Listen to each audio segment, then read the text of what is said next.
የቪክተር ዮኬሬሽ እንባ ከምን የመነጨ ነው? ምናልባት ከመለየት ይሆን? ትራንስፈር ኒውስ ላይቭ ይሄንን ፎቶ አጋራ።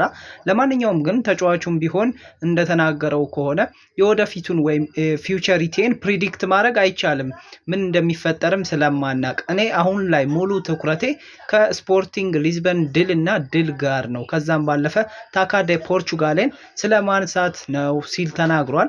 የተሳካ ጊዜ ነበረ ከስፖርቲንግ ሊዝበን ጋር ማሳለፍ የቻለው። ነገር ግን በቀጣይ የውድድር ዘመን ምናልባት ይህንን ተጫዋች ወደ ሌላ ክለብ ተዛውሮ የምናይበት እድል እጅግ በጣም ሰፊ ነው። አሁንም አርሰናል እና ማንቸስተር ዩናይትድ ተፋጠዋል የሚሉ መረጃዎች በርከት ብለው ነው የሚሰሙት። እንግዲህ ለዚህ ተጫዋች እስከ 65 ሚሊዮን ዩሮ እና ከዛ በላይ ያህል ፈሰስ የሚያደርግ ክለብን እቀበላለሁ ሲል ራሱ ስፖርቲንግ ሊዝበን ተናግሯል። ግን ደግሞ ይሄ እንባ ከምን የመነጨ ይሆን? ምናልባት ከመለያየት ይሆን?